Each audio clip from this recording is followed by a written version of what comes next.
Nanti kalau terdengar suara-suara itu karena ada yang onsite, ada yang di rumah saya. Jadi salah satunya adalah Pastor Budi yang nanti kita akan sampaikan banyak cerita-cerita di Malaysia ya. Ya sembari nunggu teman-teman, nanti kita juga akan dengar dari Pastor Budi. Beliau adalah sebetulnya asli Kalimantan ya, Pastor. Cuman punya hati untuk Malaysia.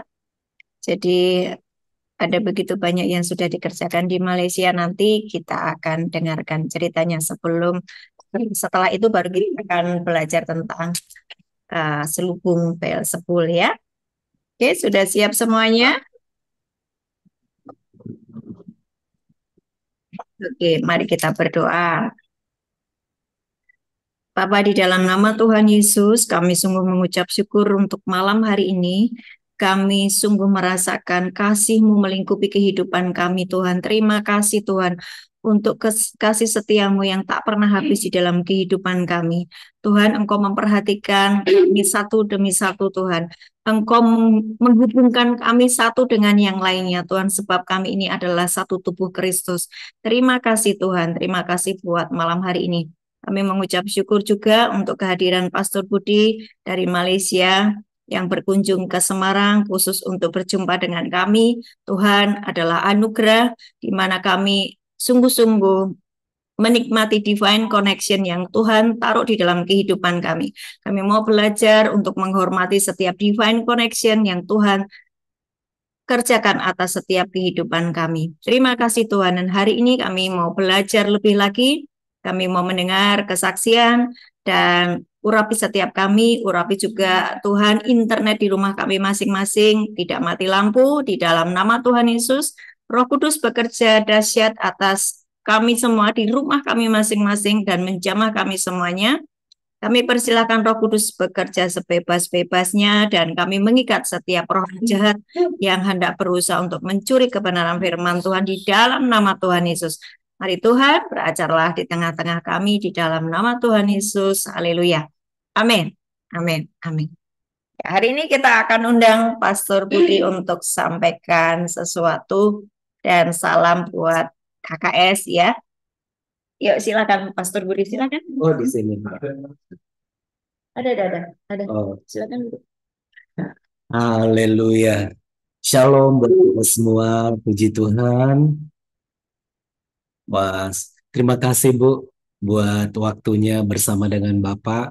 Terima kasih juga di sini ada Ibu Yeni bersama suami juga. Ya, puji Tuhan. Dan saya pun juga baru sampai tadi. Saya datang ke Semarang karena saya rindu berjumpa dengan keluarga besar yang ada di tempat ini.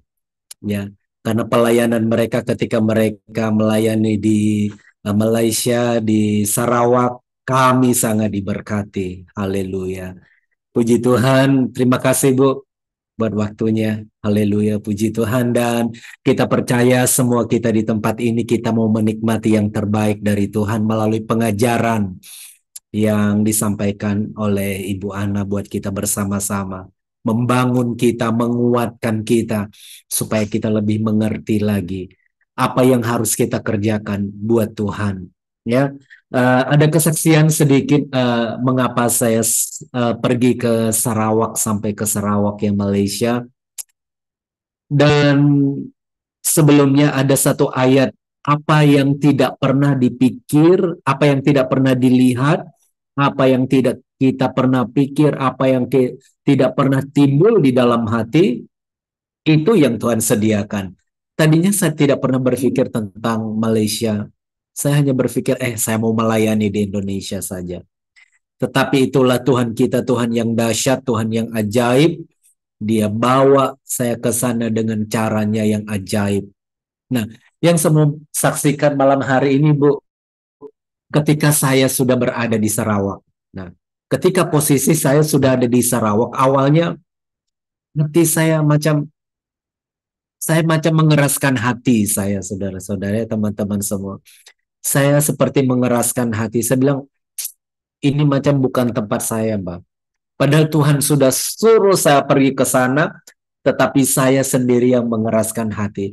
Tetapi ada suatu masa, suatu titik Tuhan paksa untuk kita mengakui, untuk kita berkata, ya Tuhan, saya mau melakukan apa yang Tuhan mau. Itu kesaksian saya ketika saya berada di Gunung Doa, Bu.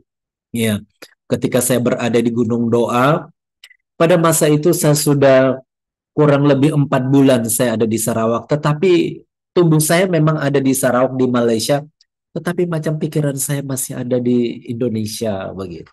Ketika saya naik di gunung itu, kami semua mengalami hadirat Tuhan di sana. Dan roh itu jelas bilang kepada saya, doakan ini negeri Sarawak, Malaysia. Kamu harus doakan doa. Saya bilang di dalam hati dengan kekerasan hati saya bilang, tidak. Saya bilang, saya mau berdoa bagi Indonesia. Yes, saya boleh berdoa untuk Malaysia. Tetapi mungkin ini belum tempat saya. Tetapi roh itu kuat. Dia paksa untuk saya berdoa. Sehingga di suatu titik di dalam pujian penyembahan kami semua ada di dalam hadirat Tuhan. Kemudian saya apa namanya, tiarap seperti itu, ya tiarap ya namanya, tengkurap di tanah begitu, di lantai. Saya bilang, ya Tuhan, saya menyerah apa yang Tuhan mau kerjakan dalam hidup saya. Dan saya katakan, saya berdoa dan saya mengasihi bangsa ini. Saya mengasihi negeri Sarawak. Disitulah beban itu yang seperti 50 kilo yang begitu berat di belakang saya macam diangkat, dibuang seperti itu. Sehingga saya benar-benar mengalami hadirat Tuhan. Jadi eh, memang itu satu beban yang Tuhan taruh di dalam hati saya untuk Malaysia, untuk Sarawak. Ya. Dengan kesaksian itu saya benar-benar bahwa Tuhan punya rencana melalui hidup saya. Tuhan mau mengerjakan perkara-perkara yang besar di Sarawak. Ya. Tuhan mau mengerjakan rencananya, ya. Dan puji Tuhan kita mengucap syukur karena apa ya, KKS-nya juga boleh menopang kita. Ah, ya, keluarga Kerajaan Sorga bersama dengan Ibu Ana, bersama dengan tim boleh menopang pelayanan kami di sana. Ya, dan saya katakan saya mau belajar juga di sini. Ya, saya mau belajar bersama-sama supaya kita lebih dan lebih dan lebih lagi bagi Tuhan. Ya itu, terima kasih Bu. Ya mungkin ada lagi Bu Ana, mungkin mau ada yang mau ditanyakan. Puji Tuhan Bu. Ya, kesan-kesan ketika Ibu Ana bersama dengan tim pergi ke Sarawak. Awalnya memang saya tanya Tuhan, Tuhan, kalau Tuhan bawa mereka, biarlah Tuhan yang, kalau ini dari Tuhan, biarlah mereka sampai.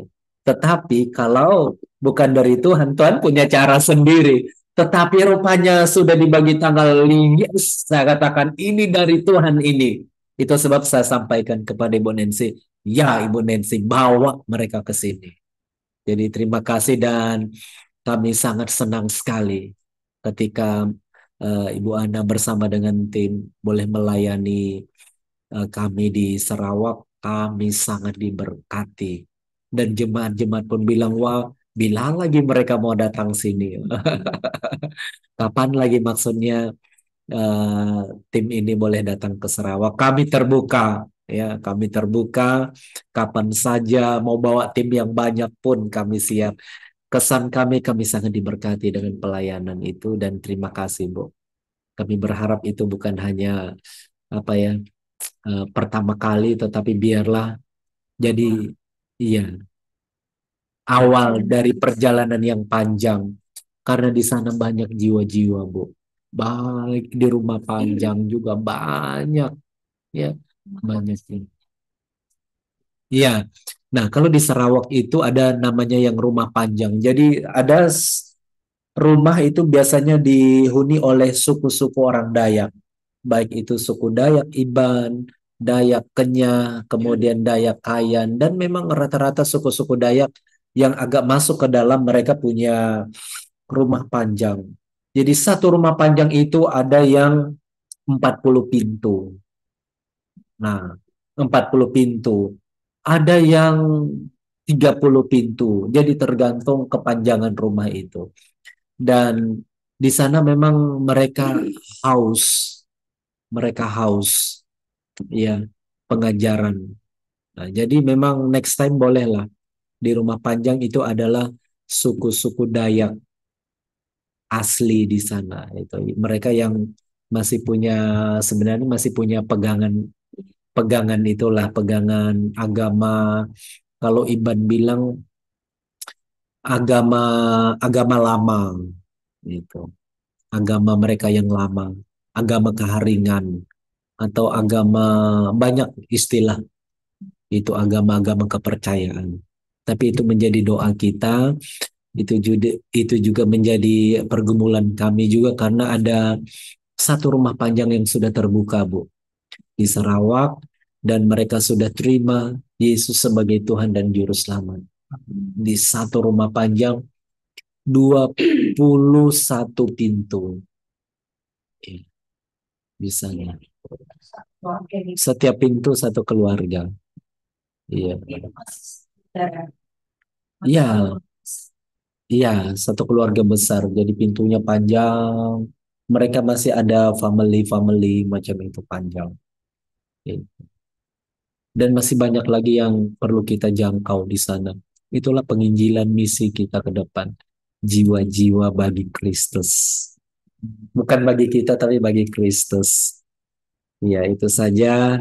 Biarlah melalui kesaksian ini, nama Tuhan dipermuliakan ya. Puji Tuhan. Terima kasih sekali lagi, Bu, Pak, ya, dan teman-teman yang ada di Zoom pada malam hari ini. Tuhan Yesus memberkati. Silakan. Haleluya. Puji Tuhan, Bu. Haleluya. Puji Tuhan.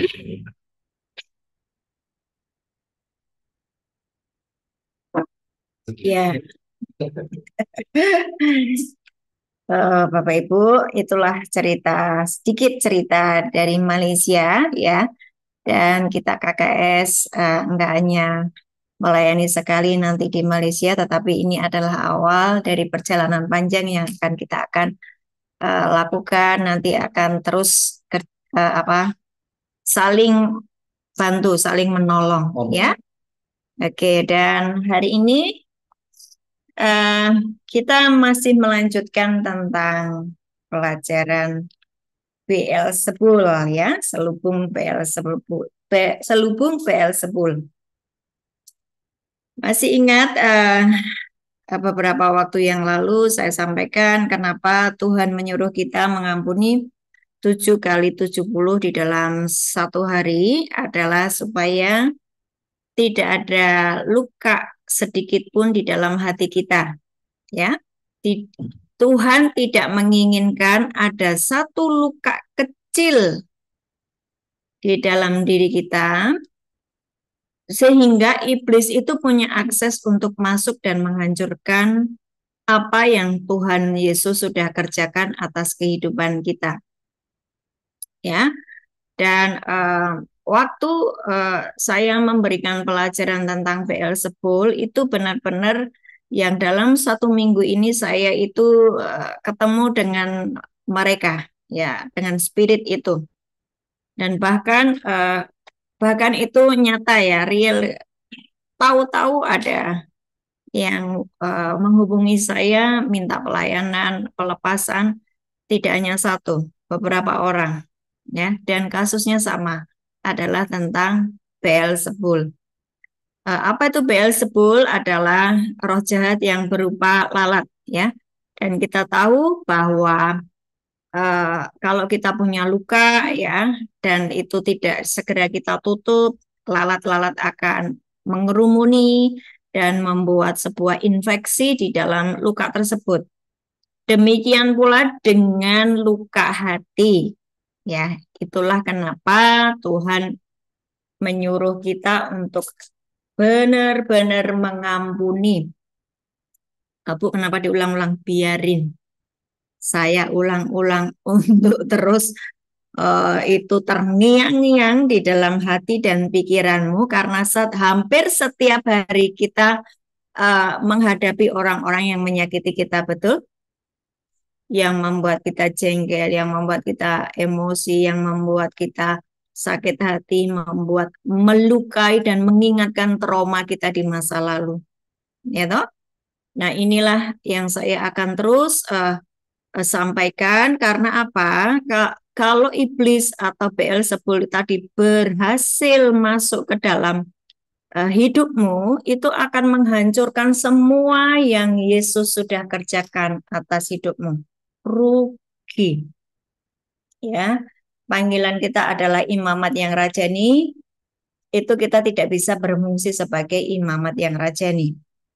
Imamat yang rajani saya sudah terus berulang-ulang katakan bahwa enggak ada imam yang tinggal di kerajaan yang miskin, yang kekurangan, enggak ada, karena sudah jelas imamat yang rajani, para imam yang tinggal di dalam kerajaan. Imam itu berkatnya langsung dari Tuhan. Rajani, tinggal di dalam kerajaan. Itulah panggilan kita. Setelah penghapusan dosa selesai, yang kita kerjakan, Yesus sekarang adalah Imam Besar Agung, ya, Ibrani 4 ayat 19 ayat 14 sampai 16. Terus ingat-ingat itu ya.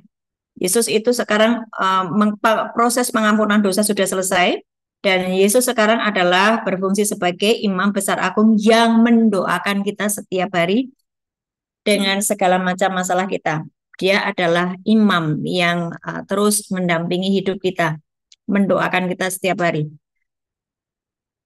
Ingat, pengampunan dosa sudah selesai. Engkau harus sudah selesai dengan dirimu sendiri. Dan sekarang engkau berfungsi sebagai sama seperti Yesus, dia imam besar agung, engkau imamat yang rajani. Tetapi jika Beelzebul tadi melukai hatimu, engkau tidak bisa berfungsi sebagai imamat yang rajani. Itulah kenapa jika ada satu istri di dalam keluarga sakit hati, itu seluruh keluarga itu berantakan. Atau suami sakit hati, atau anak sakit hati. Itu akan kacau, berantakan. Tapi ada satu orang yang bisa di dalam satu keluarga itu berfungsi sebagai imamat yang rajani, dia menjadi pendamai, dia menjadi orang yang terus berdoa buat keluarga, maka pasti di situ ada pemulihan. Ya, pasti di situ ada pemulihan. Nah, saudara perhatikan bahwa ketika hati kita ini sudah beres, ketika kita menghadapi suami kita yang masih selingkuh, istri yang masih memberontak, anak-anak yang tidak bisa diajar, engkau karena hatimu sudah beres, nggak ada luka lagi, engkau tidak menghakimi mereka. Tidak menghakimi mereka. Enggak yang marah-marah, kamu sih gini-gini, dibilangi nggak percaya, gini-gini. Ini sudah berlalu ya. Ini saya dulu juga begitu. Karena saya masih luka. Tetapi kalau kita sudah sembuh, ketika menghadapi suami yang begini, istri yang begini, anak-anak yang begini, fungsi kita ini mendamaikan. Nanti saya akan sampaikan bagaimana proses kita berdoa, ya. Kerjanya di alam roh itu seperti apa waktu kita berdoa, ya. Tentang Beelzebul sebentar dulu, tapi tentang prosesnya ketika kita berdoa, ya. Waktu kita berfungsi sebagai imamat yang rajani, ingat ya, sebagai imamat yang rajani, hatimu sudah beres dari semua luka ya, dari semua trauma, dari semua sakit hati, engkau sudah beres, engkau sudah selesai. Bagaimana saya ngecek kalau saya sudah selesai? Kalau lagi menghadapi sesuatu yang tidak menyenangkan, engkau ini tetap responnya tetap sukacita, engkau tetap damai sejahtera, engkau tetap mempertahankan 3 kabel. Ya, tetap mempertahankan 3 kabel. Roma 14 ayat 17, sebab kerajaan surga bukan soal makanan minuman, tetapi soal kebenaran, damai sejahtera, dan sukacita oleh Roh Kudus. Ketika engkau dihantam dengan sebuah masalah, respon responmu tetap sukacita, responmu tetap gembira, tetap damai sejahtera, walaupun kaget sebentar. Tapi mulut itu tidak bereaksi yang negatif. Kalau sempat keceplosan yang negatif, segera tarik. Tuhan ampuni, aku tolak, aku patahkan setiap perkataan negatif tadi. Hapus Tuhan, aku tarik di dalam nama Yesus. Sebab sedikit saja perkataan negatif dipegang sama iblis loh. Karena Beelzebul tadi memang hobinya seperti itu. Memata-matai kita, mencari celah kita untuk dibawa ke ruang tahta, didakwa, untuk mendakwa kita. Nah, sekarang waktu kita sudah hati kita sudah beres tadi, kita bisa menjadi imamat yang rajani. Waktu kita berdoa, mintalah para malaikat Tuhan. Ini posisi kalau engkau sudah jadi imamat yang rajani. Mintalah para malaikat Tuhan untuk bekerja, menolong orang yang kita doakan. Misal gini ya, saya berdoa untuk ibu siapa, katakanlah Ibu Steni, ya kan, Ibu Steni. Saya berdoa untuk Ibu Steni. Tuhan, aku mau Ibu Steni mengalami Engkau lebih lagi. Di dalam nama Tuhan Yesus, utuslah para malaikat Tuhan untuk mempengaruhi bagaimana dia mengambil keputusan. Tuhan, dia akhir-akhir ini dulu ya, ini dulu nih, Steni ini dulu tuh, waktu awal-awal ikut saya, Steny ini gemetaran gitu tangannya tuh. Ya, kalau ngomong dengan saya pun dia gemetaran. Padahal nggak ngapa-ngapain gitu loh. Pokoknya dia menurut dia cuma rambutnya aja putih tepat, sebetulnya masih muda dia. Udah gini-gini ya. Saya berdoa, Tuhan, dalam nama Tuhan Yesus kami aktifkan para malaikat Tuhan untuk membuat Steny ini melakukan apa yang menjadi kehendak-Mu, dan utuslah malaikat-Mu untuk mempengaruhi Steny mengambil keputusan-keputusan sesuai dengan firman-Mu. Ya, jadi waktu kita berdoa, Engkau gerakkan para malaikat Tuhan untuk bekerja mempengaruhi orang yang Engkau doakan. Mempengaruhi orang yang Engkau doakan menjadi seperti apa? Menjadi seperti Mazmur 139 ayat 16. Di dalam kitab-Mu sudah tertulis hari-hari yang akan dibentuk. Engkau tahu, Tuhan, hari-hari yang akan dibentuk atas Steny. Mazmur 139 ayat 16 ya. Ya. Tuhan, ini aku lihat Steny ini bergeser dari agendamu. Ya. Dia bergeser dari agendamu. Aku nggak tahu masalahnya apa. Ya, tapi aku tahu tubuhnya itu menurut saya nggak normal. Ya Tuhan, mari aktifkan para malaikat Tuhan untuk bergerak, untuk mempengaruhi dia menjadi seperti yang Kau mau. Maka Roh Kudus yang di dalam diri kita, kan kita punya akses dengan ruang tahta ya, dan kita punya imamat yang kita punya imam besar agung tadi. Maka Tuhan akan mengutus malaikat-malaikatnya untuk mendampingi Steny karena doa kita. Ya, karena doa kita.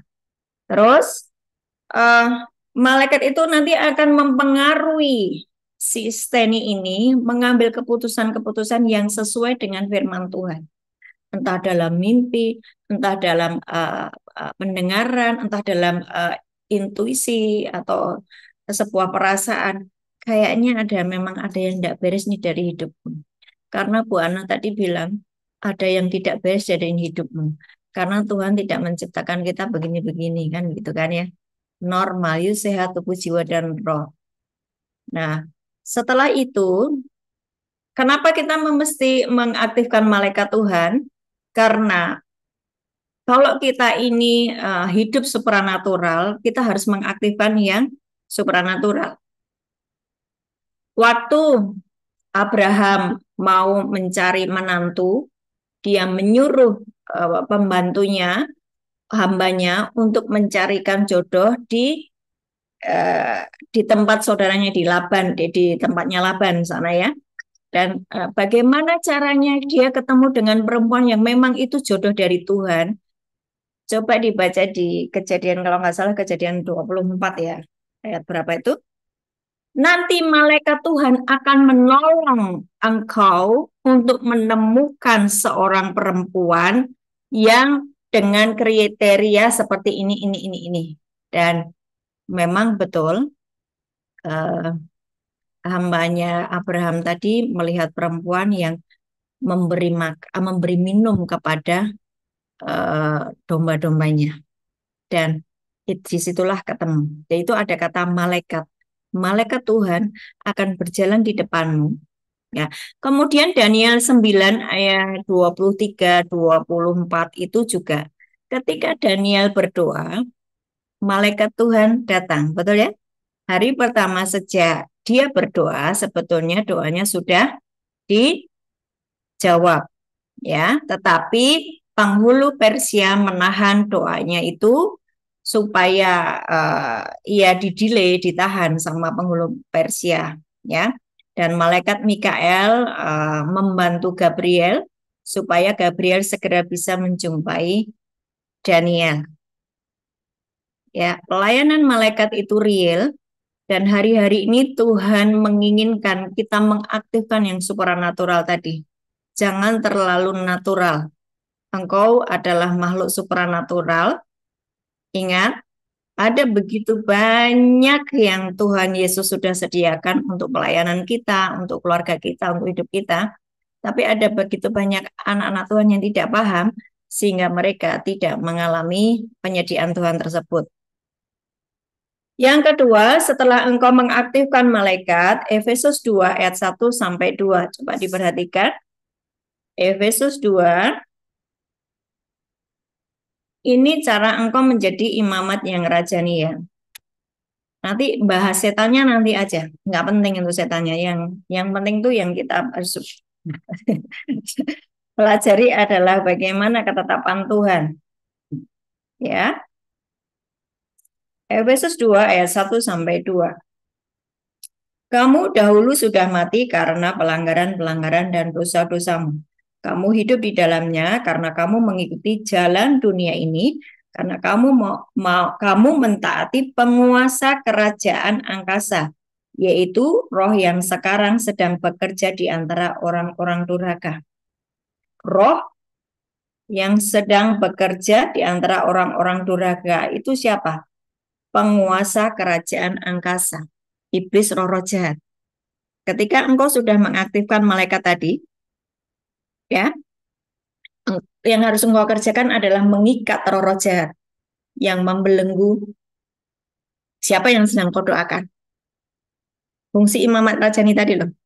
Kan engkau mendoakan seseorang kan, mendoakan sesuatu, mendoakan supaya tidak ada gempa bumi, mendoakan supaya tidak ada tsunami, tidak ada megatrust, sama. Aktifkan malaikat, ikat roh-roh jahat, dan engkau minta firman. Tuhan sampaikan firman. Sampaikan firman. Apa yang engkau mau tentang Steny, katakanlah begitu ya. Apa yang engkau mau tentang Jakarta. Apa yang engkau mau tentang Miri. Sampaikan firman. Nanti ketika kita sudah dengar firman, ada nanti ayat-ayat firman Tuhan yang muncul di telingamu, yang muncul di dalam pikiranmu, dan itu engkau deklarasikan. Engkau deklarasikan. Maka itu di alam roh terjadi sebuah pergerakan yang luar biasa. Oleh karena engkau berdoa mengaktifkan malaikat, engkau mengikat roh jahat, engkau mendeklarasikan firman yang engkau dengar tadi. Sebuah aktivitas di alam roh yang dahsyat. Dan yang menang pasti firman. Amin. Ini kalau Bapak Ibu mengerti proses yang terjadi di dimensi alam roh dan engkau benar-benar mengerjakannya, ada banyak progres di dalam hidupmu. Ada banyak progres di dalam hidupmu.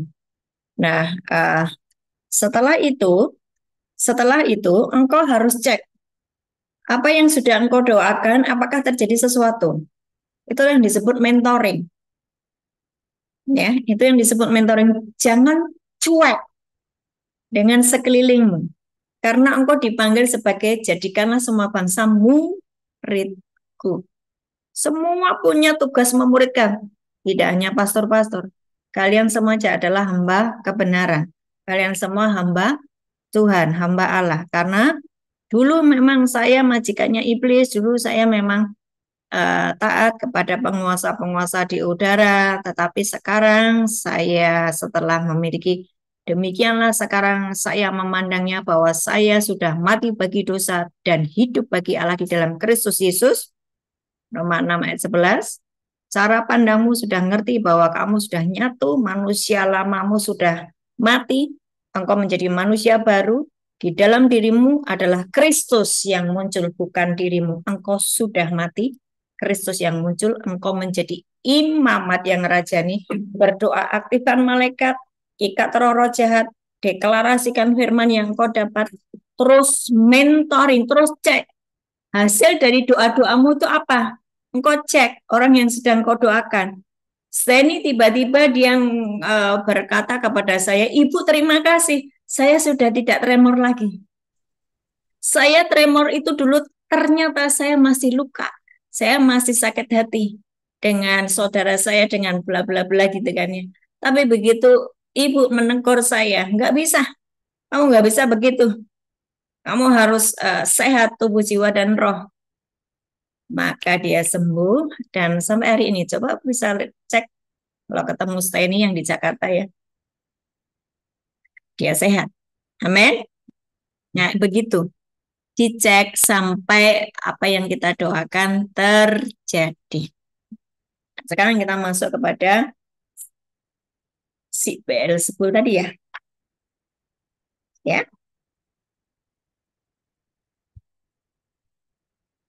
Beberapa waktu yang lalu Beelzebul itu ada nongol. Waktu saya sedang melayani seseorang yang terikat dengan banyak sekali dosa. Dia kerjakan banyak sekali dosa. Dia mengakui dan dia berkata, aku nggak layak. Aku nggak layak. Ada begitu banyak hal yang saya kerjakan dan itu melukai hati Tuhan. Dan rasanya saya sudah nggak bisa lagi, nggak tahu lagi bagaimana saya ini harus bertobat. Karena setiap kali saya pengen bertobat, saya jatuh lagi, saya jatuh lagi, saya jatuh lagi. Puji Tuhan, dia mau WA saya. Artinya bahwa Roh Kudus masih bekerja tuh. Roh Kudus tuh nggak pernah ninggalin kita loh. Meskipun sejahat apapun kita, seburuk apapun kita, Roh Kudus tuh nggak pernah ninggalin kita. Karena janji Tuhan berkata, aku akan menyertai engkau sampai selamanya. Kecuali jika engkau murtad. Kecuali jika engkau murtad. Nah, ketika itu Roh Kudus menggerakkan dia untuk WA saya, dan kemudian lewat handphone ya, Bapak Ibu jangan engkau mau dibatasi dengan apapun. Hari ini Tuhan pakai handphone. Meskipun saya di Semarang, saya bisa melayani pelepasan di mana-mana. Ya, di luar kota, di tempat jarak yang jauh saya bisa mengerjakan itu karena Roh Kudus itu tidak dibatasi oleh oleh ruang, jarak dan waktu. Oke. Nah, waktu saya berkata ya dia cerita bahwa dia sudah dibaptis selam, ya, dia sudah dibaptis selam.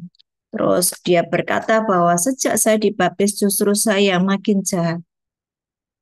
Ya, gereja memberikan saya nama baptis itu ketika saya dipanggil nama itu malah saya manifest. Itulah kenapa saya dibilang saya berkata bahwa saya ini dibaptis di gereja sesat. Saya bilang ini, hati-hati mulutmu ya, jangan suka menyesat-nyesatkan gereja. Kamu yang sedang dalam ketersesatan, bukan gereja itu yang sesat. Saya berkata begitu. Kamu yang sedang di dalam kegelapan. Ya. Dan kemudian saya layani. Ketika saya layani, saya cuma berkata, engkau Beelzebul keluar dari tubuh ini, dari tubuh orang ini. Dan dia tiba-tiba berubah suara dengan suara yang berubah-berubah ya suara. Hihi, kok dia tahu kalau aku Beelzebul? Gitu. Dia berkata gitu kan.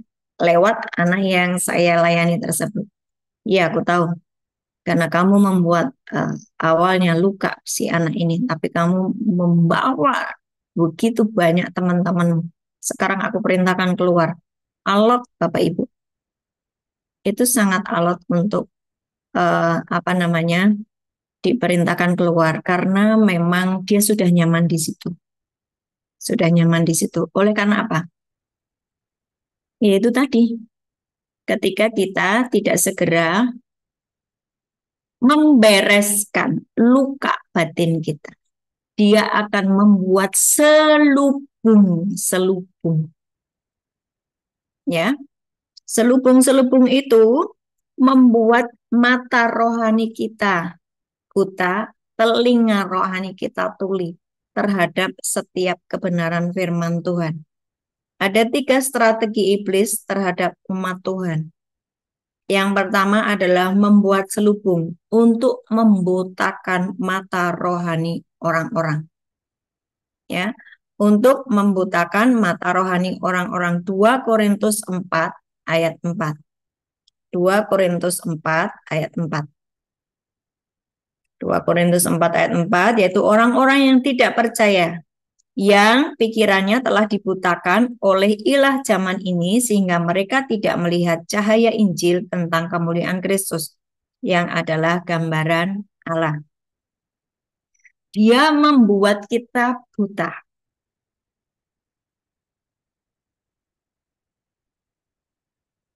Nasihat apapun yang dia dengar, firman apapun yang dia dengar, dia berkata ya. Tapi setelah keluar dari gereja, setelah keluar dari ibadah, dia akan mengerjakan apa yang diperintahkan oleh Beelzebul tadi. Bisa mencuri, bisa berdusta, bisa masturbasi, onani, menonton pornografi, berzina, memfitnah, semua hal-hal tentang kedagingan.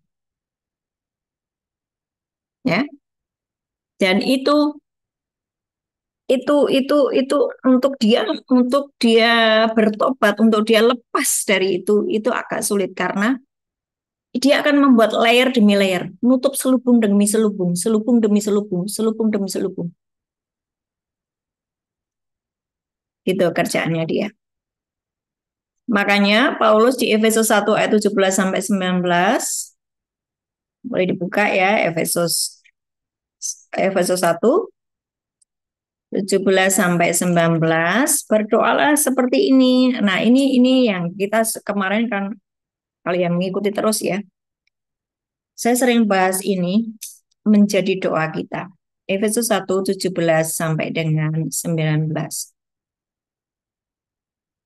Dan meminta kepada Allah Tuhan kita Yesus Kristus, yaitu Bapa yang mulia itu, supaya Ia memberikan kepadamu roh hikmat dan wahyu untuk mengenal Dia dengan benar, dan supaya, nih perhatikan, Ia menjadikan apa? Mata hatimu terang, agar kamu mengerti pengharapan apakah yang terkandung di dalam panggilannya, betapa kayanya kemuliaan bagian yang ditentukannya bagi orang-orang kudus, dan betapa hebat kuasanya bagi kita yang percaya sesuai dengan kekuatan kuasanya, yang dikerjakannya di dalam Kristus dengan membangkitkan dia dari antara orang mati, dan mendudukkan dia di sebelah kanannya di surga, jauh lebih tinggi dari segala pemerintahan dan penguasa dan kekuasaan dan kerajaan dan tiap-tiap nama yang dapat disebut. Ini baca sendiri selanjutnya ya. Dahsyatnya apa yang Yesus kerjakan, ada begitu banyak orang tidak mengalami oleh karena tadi Beelzebul membuat selubung sehingga mata hatinya ditutupi oleh selubung tadi. Maka ayat Efesus 1 ayat 17 sampai dengan 19 ini jadikanlah doamu setiap hari. Tuhan, buatlah mata hatiku terang Tuhan buka selubung-selubung yang memang masih ada di dalam diriku. Sehingga aku kok tidak mengalami kebaikanmu, aku tidak mengalami semua yang sudah engkau kerjakan di atas kayu salib. Katanya Tuhan, engkau sudah selesaikan semua. Tapi kenapa aku masih miskin? Tapi kenapa aku masih jatuh bangun dalam dosa? Pasti ini ada selubung yang melekat di dalam diriku. Tuhan buka ini. You doanya pakai ini. Efesus 1:17 sampai 19. Berdoalah supaya mata hatimu terang. Yang kedua, strategi iblis yang kedua adalah membuat orang-orang tetap pada ketidaktahuan rohani. Membuat orang-orang tetap pada ketidaktahuan rohani. Oh, aku belum tahu itu. Nggak ada yang ngajari. Nggak ada yang memberitahu. Sebetulnya sudah diajari, tapi karena selubung tadi, telingamu tuli, matamu buta. Sebetulnya banyak hamba Tuhan sudah ngajari. Ya. 2 Korintus 2 ayat 9 sampai 11. 2 Korintus 2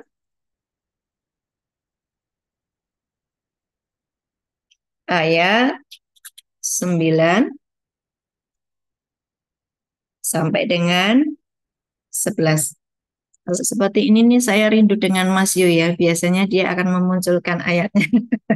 Ini Mas Yunya masih di Saudi Arabia, di samudra di sana, di laut sana. Kita doakan Mas Yu di dalam perlindungan Tuhan yang ajaib, ya.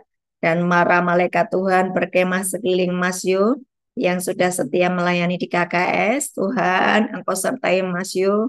Engkau berikan damai sejahtera sukacita di sana sedang panas luar biasa Tuhan. Engkau memberikan kesejukan dari surga, open heaven terjadi atas Mas Yu, perlindungan Tuhan sempurna di dalam Yesus. Amin.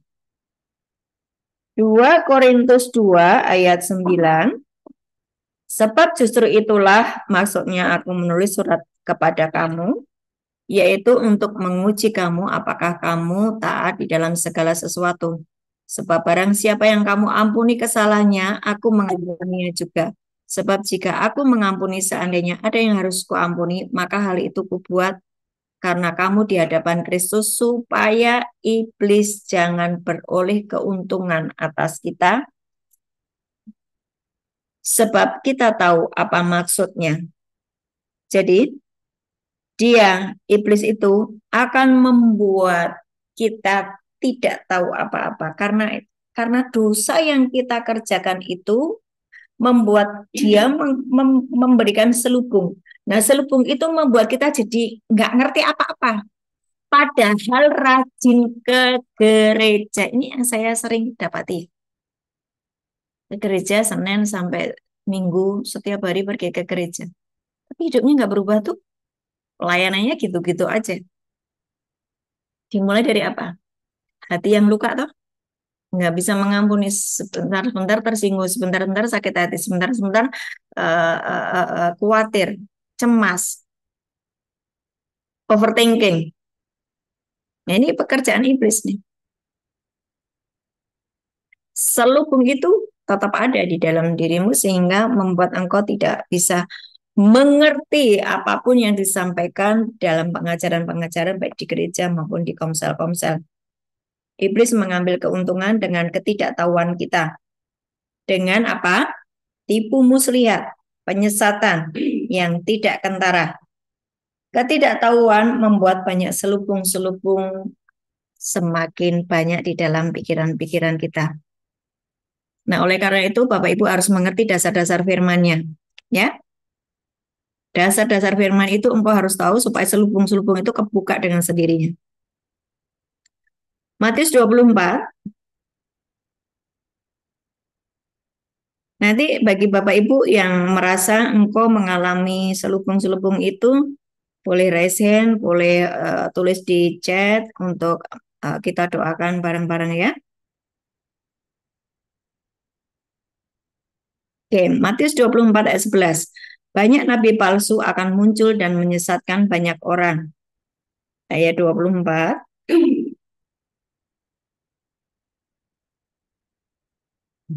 Sebab Mesias-Mesias palsu dan nabi-nabi palsu akan muncul dan mereka akan mengadakan tanda-tanda yang dahsyat dan mujizat-mujizat sehingga sekiranya mungkin mereka akan menyesatkan orang-orang pilihan juga. Yang disesatkan orang-orang pilihan. Engkau sudah dipilih, engkau sudah dipanggil, sudah dipilih, tapi bisa disesatkan loh. Oleh karena cuma sumbernya satu, sakit hati. Saya serius loh nih dengan Bapak Ibu semua ya. Saya serius. Beresi sakit hatimu. Atau engkau tetap ada di dalam selubung. Nanti kalau ada pengajaran tentang akhir zaman engkau ketakutan.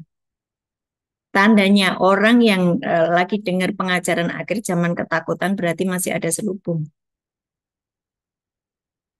Kalau engkau sudah tidak ada selubung, engkau sudah selesai dengan dirimu sendiri, engkau sudah nyatu dengan firman, Bapa, Putra, dan Roh Kudus diam di dalam engkau, Yohanes 14 ayat 23 terjadi di dalam hidupmu, karena kalau engkau mengasihi aku, engkau akan menuruti firmanku, Bapakku dan aku dan Roh Kudus diam di dalam engkau.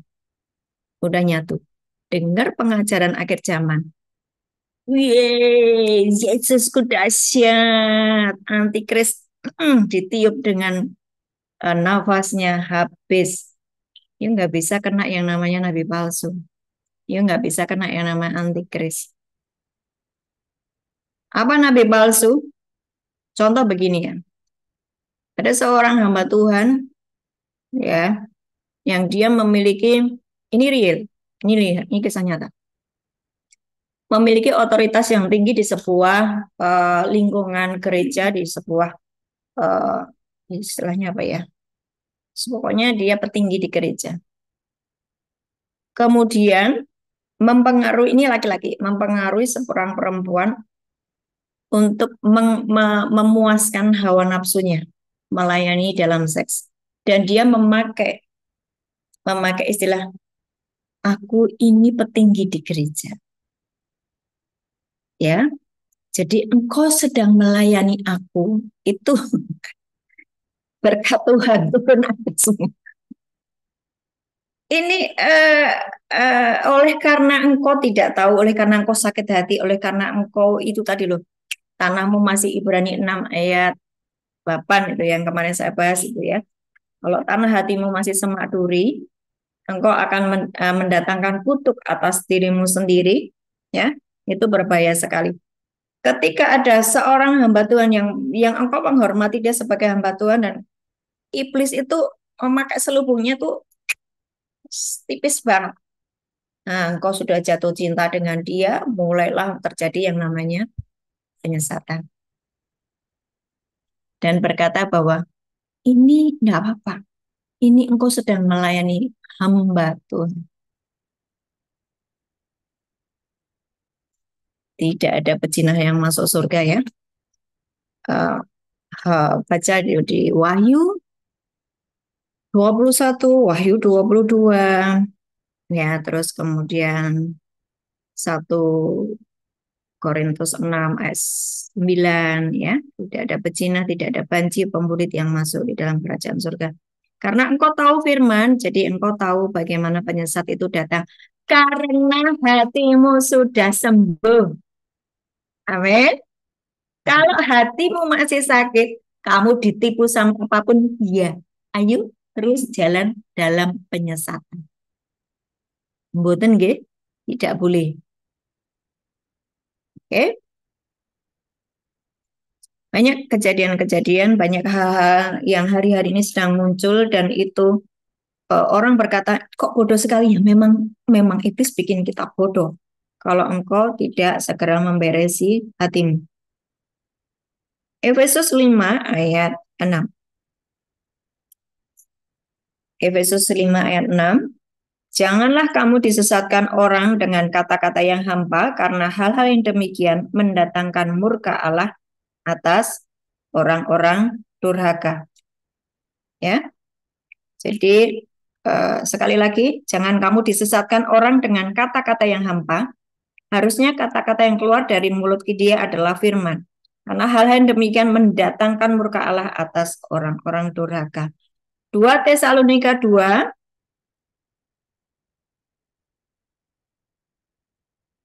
ayat 3. Janganlah kamu memberi dirimu disesatkan orang dengan cara bagaimanapun juga, sebab sebelum hari itu haruslah datang dahulu murtad, dan haruslah dinyatakan dahulu manusia durhaka yang harus binasa. Jadi pekerjaan iblis tadi adalah menyesatkan. Menyesatkan artinya menyimpang atau membuat bingung, dibuat keluar dari jalurnya Tuhan. Nah, kalau engkau menghadapi orang-orang yang sedang mengalami ketersesatan tadi, caranya bagaimana? Hatimu benar dulu, hatimu beres dulu. Engkau berdiri sebagai imam yang rajani, aktifkan malaikat Tuhan, gerakkan malaikat Tuhan itu untuk mempengaruhi orang yang sedang kau doakan, supaya dia kembali kepada jalur yang benar, kepada agendanya Bapa. Ikat roh-roh jahat tersebut, dan kau minta firman. Ketika engkau dengar firman, engkau deklarasikan, maka firman itu yang akan terjadi. Caranya begitu ya, Bapak Ibu.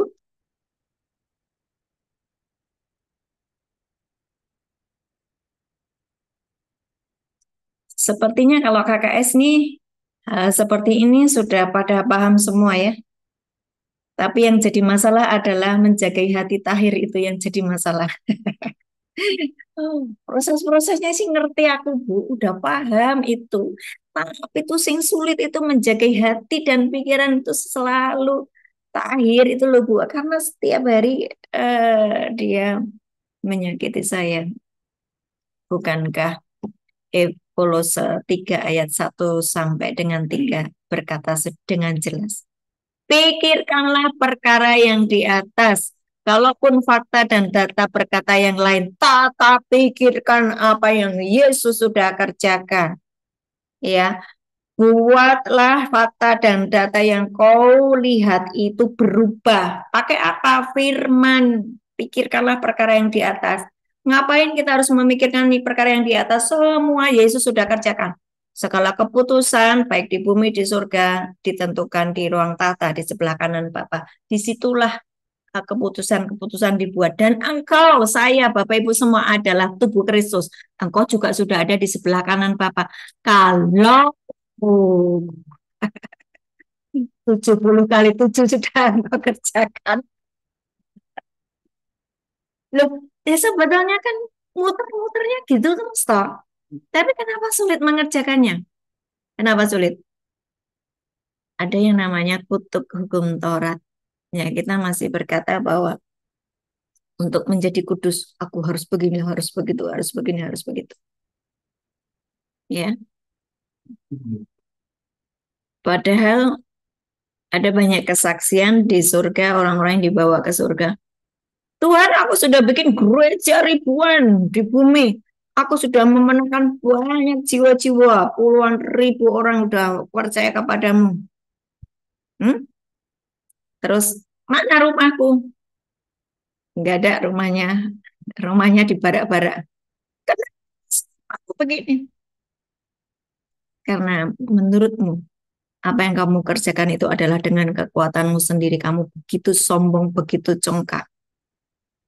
Kalau kamu berpikir bahwa kalau kamu sudah begini, begitu, maka Tuhan akan menyukaimu. Tuhan akan berkenan akan hidupmu. Saudara ngerti? Bahwa semua yang bisa kita kerjakan karena Yesus sudah kerjakan lebih dahulu. Yesus sudah mati. Semua yang dikerjakan, yang kau kerjakan itu Yesus yang mengerjakan di dalam, Roh Kudus yang di dalam. Jangan jumawa. Jumawa itu apa ya? Sombong. Jangan sombong.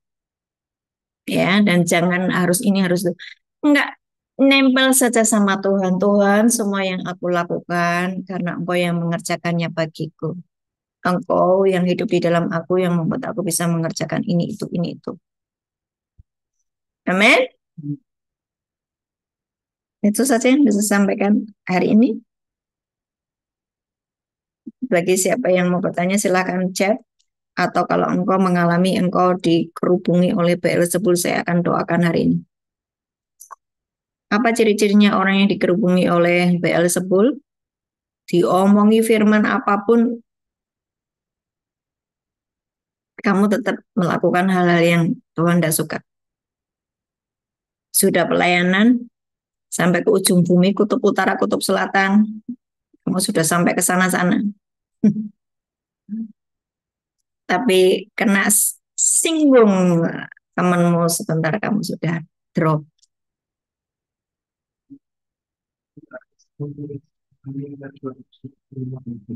Apa? Bu Agnes.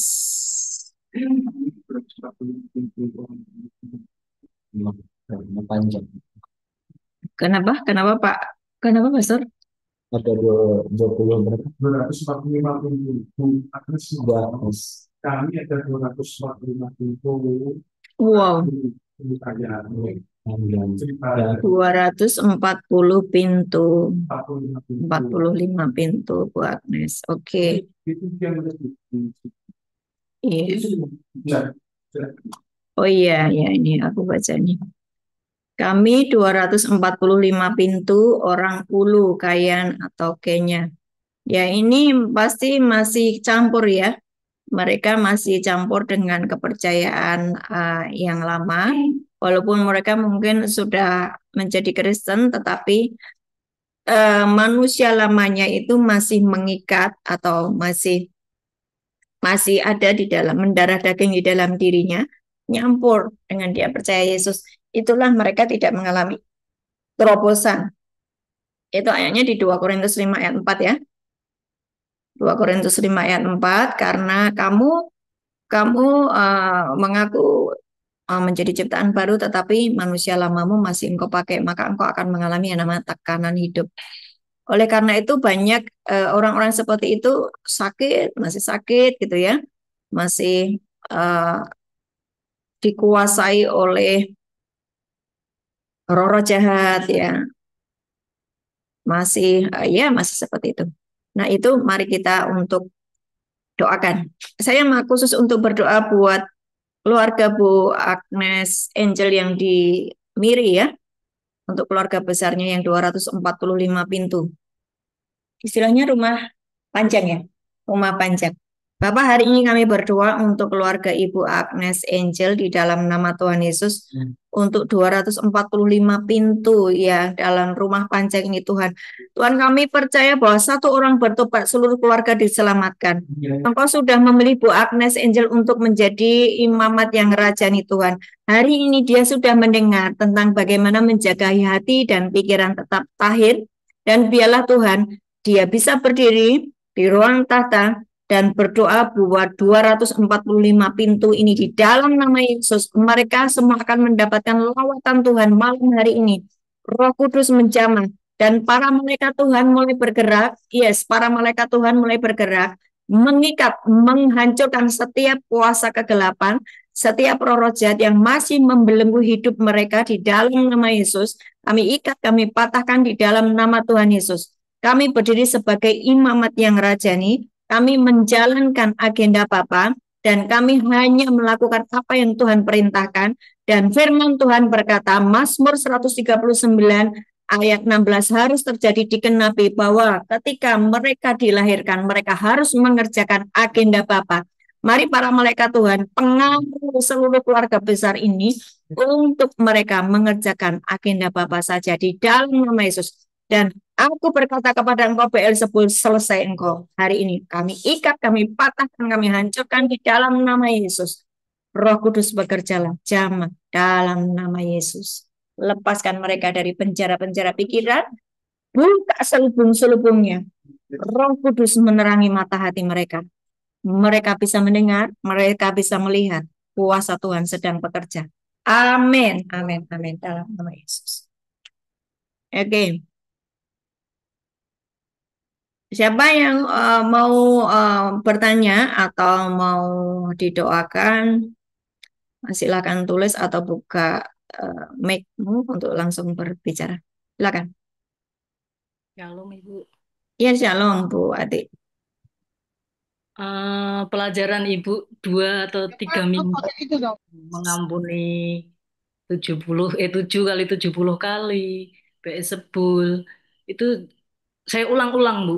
Saya Hmm. ulang, memang ya masih banyak lah Bu kekurangan saya ya Bu ya, yang apa melihat orang yang sepertinya itu masih apa ya kayak menghakimi gitu loh Bu.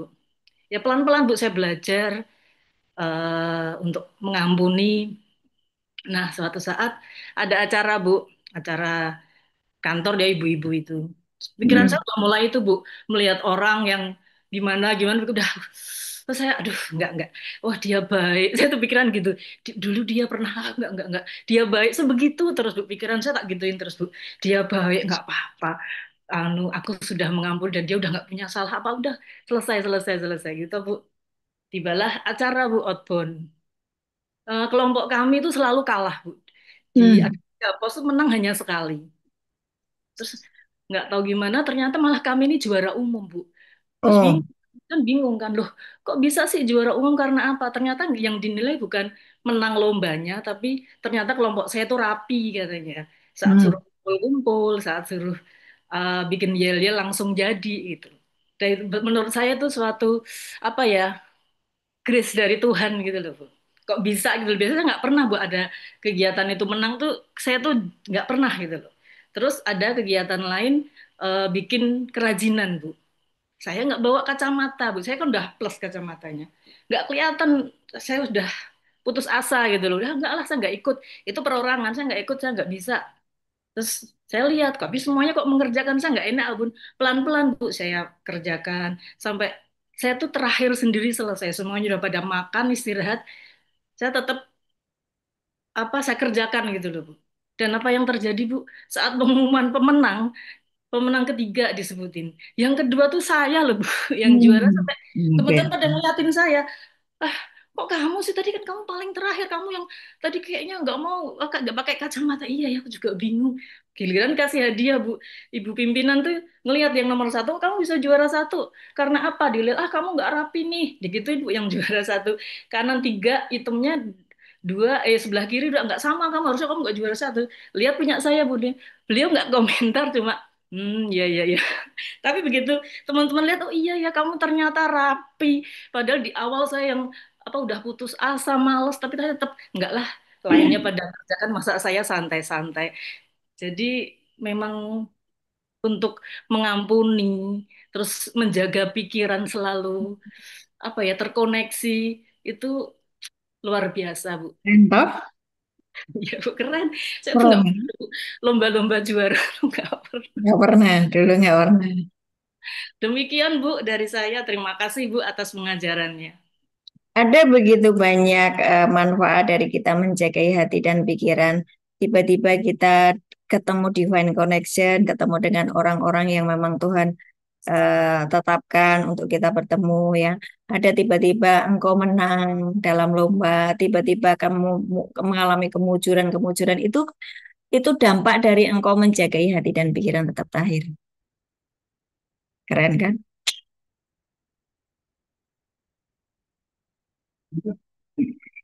Ada yang mau kesaksian? Ardi mungkin mau kesaksian.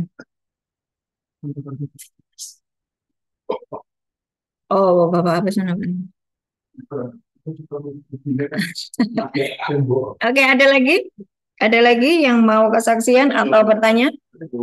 Nah, Ya, saya silakan. mau tanya sedikit ya. Nika.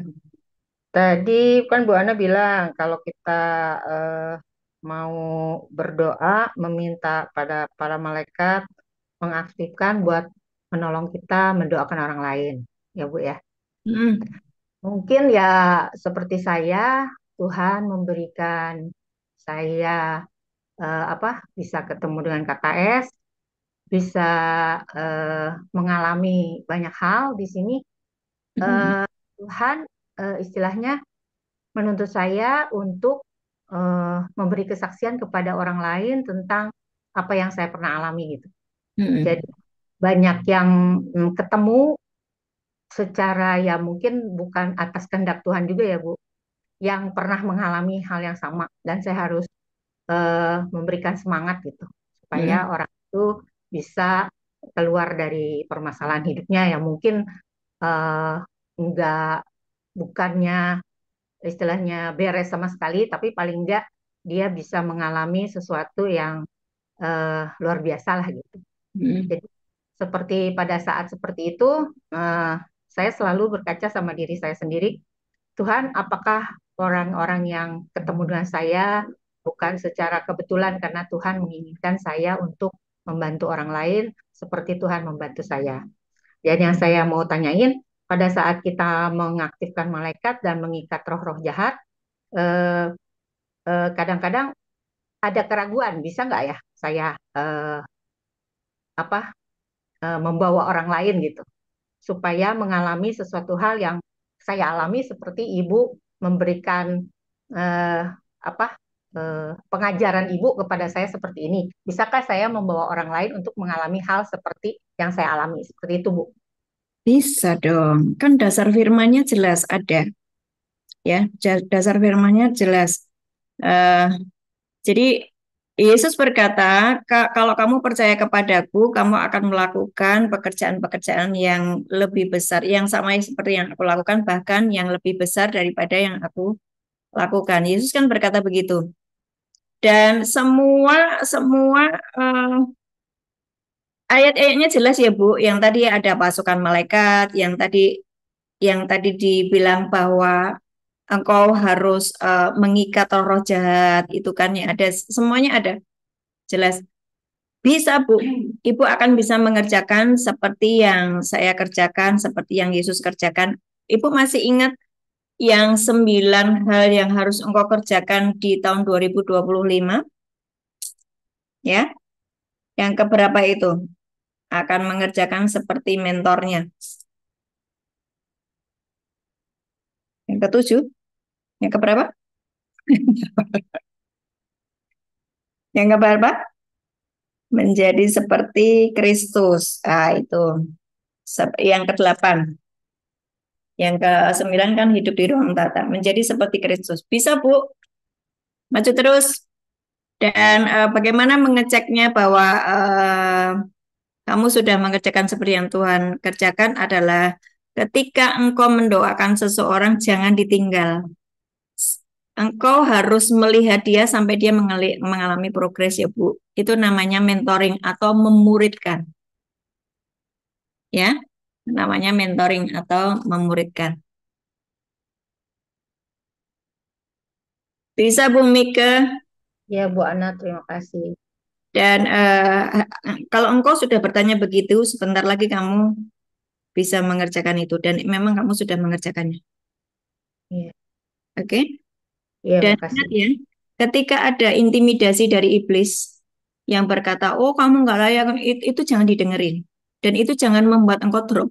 Dan engkau mandek dengan apa yang sudah engkau kerjakan. Biarkan apimu itu tidak hanya lilin, tapi obor.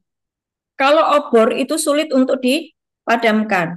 Dan kalau obor itu kamu akan membakar semua orang di sekelilingmu. Kalau kamu hanya lilin, apimu kecil, ditiup aja udah mati. Ditiup apa? Pakai intimidasi iblis. Bagaimana engkau apimu menyala-nyala terus? Bahasa roh, deklarasikan firman, bahasa roh, jagai hati setiap saat, setiap detik. Itu membuat apimu menyala berkobar-kobar. Ya, jangan cuma lilin, tapi obor. Wah, ya. Terima kasih, Bu Ana. Yuk, ada lagi?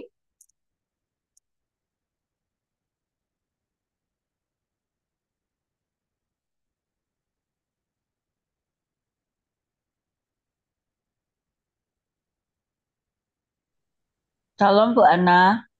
Ya, shalom, Bu Ana Pontianak. Silakan. Eh, saya mau tanya ini. Dulu kan saya pernah mengalami kecelakaan ya Bu. Terus saya nanya sama Ibu, intinya pokoknya tidak ada keakuratan di dalam hidup saya. Intinya kan seperti itu. Jadi ya Mm-mm. saya sedikit memperbaiki kayak gitu kan. Nah, terus Bu, kenapa ya akhir-akhir ini kok saya tuh apa namanya selalu punya pikiran gimana ya? Intinya kalau misalkan kayak suami saya pergi keluar terus kok nggak pulang-pulang kayak gitu terus saya pikirannya aduh jangan-jangan kecelakaan kok saya seperti itu Bu dan itu selalu demikian juga saya kalau saya lagi keluar gitu kan naik motor terus itu kak saya tuh kayak dikasih gambaran saya tuh kayak kecelakaan gitu Bu itu kenapa ya Bu itu Bu Itu kecemasan, ketakutan, kekhawatiran, itu hati, Bu.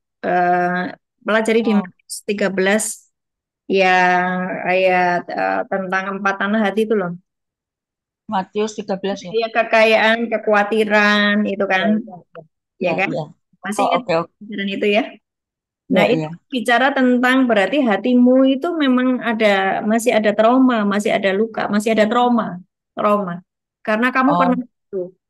Karena kamu pernah jatuh, nanti jangan-jangan suamiku jatuh ya, jangan-jangan dia kecelakaan ya, jangan-jangan itu harus stop loh, Bu.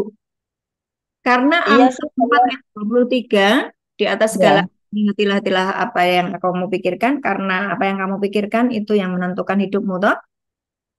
iya.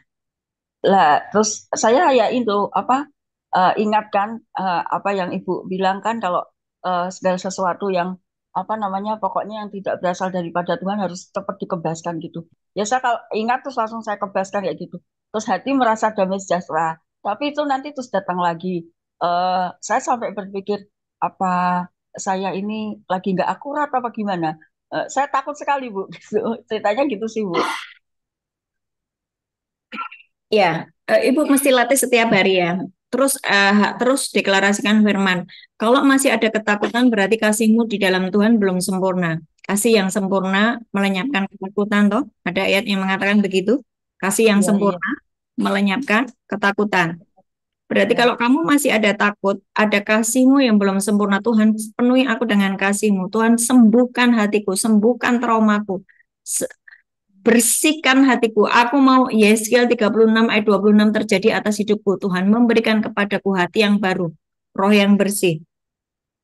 Semua Hmm. trauma, ya. Saya mau ngomong ya, Bapak, Ibu semuanya. Kalau di masa kecil atau engkau pernah mengalami sebuah kejadian yang membuat engkau shock, itu membuat trauma. Ketika trauma itu belum sembuh, itu akan terus mengganggu hidupmu. Karena trauma itu berarti engkau masih berada di masa lalu.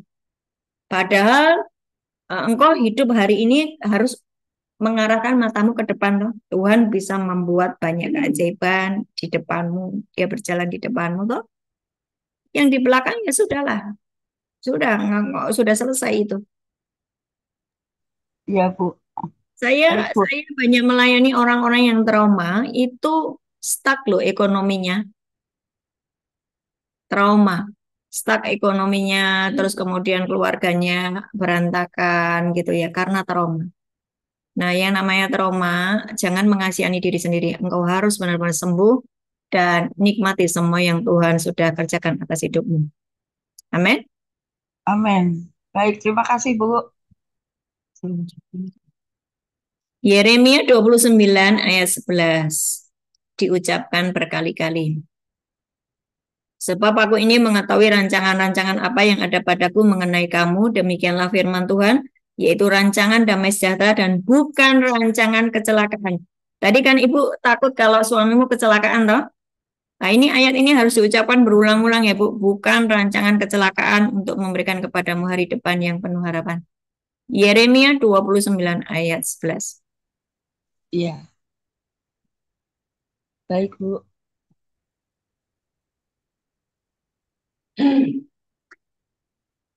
Terima kasih, Bu Ana. Yes. Ada lagi?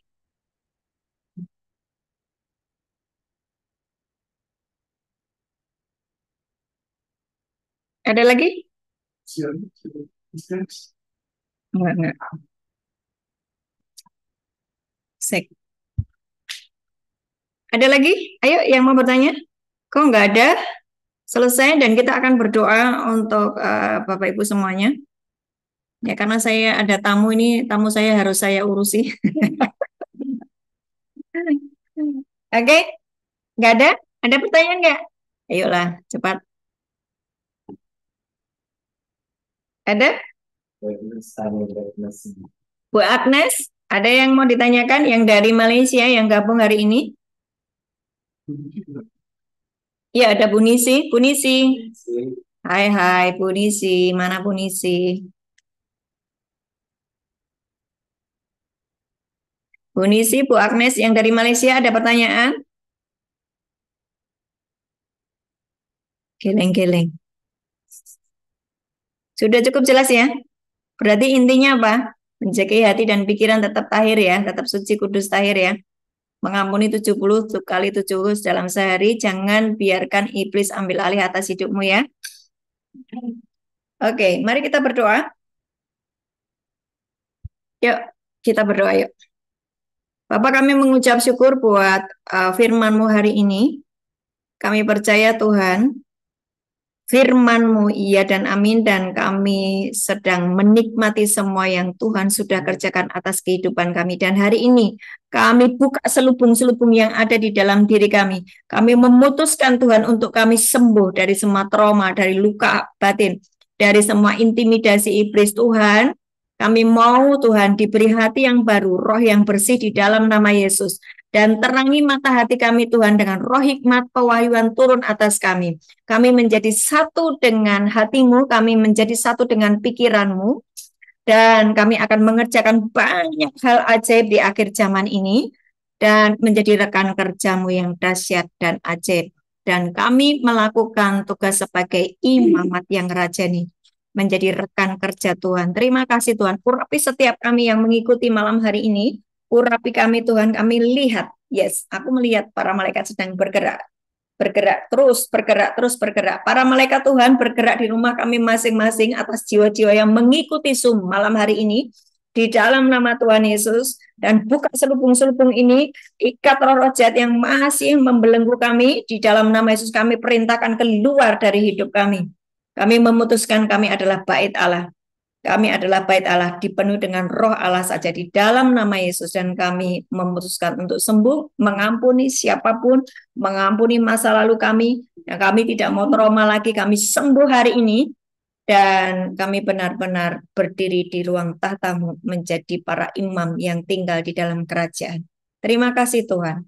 Semua kutuk hari ini selesai, sebab kami memutuskan hati kami ini bersih. Tidak ada lagi kutuk di dalam hidup kami. Semua kutuk diubah menjadi berkat.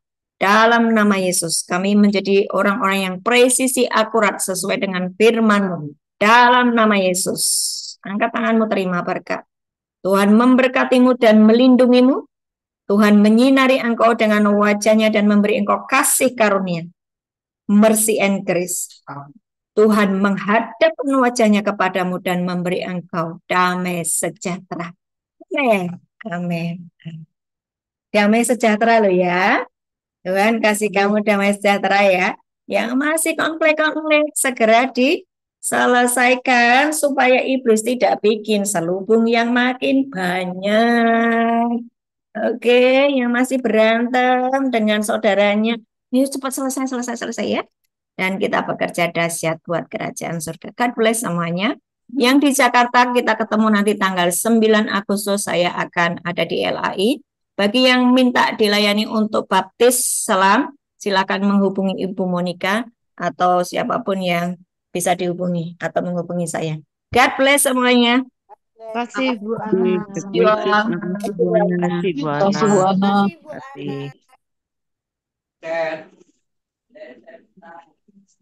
Terima kasih Bu Ana.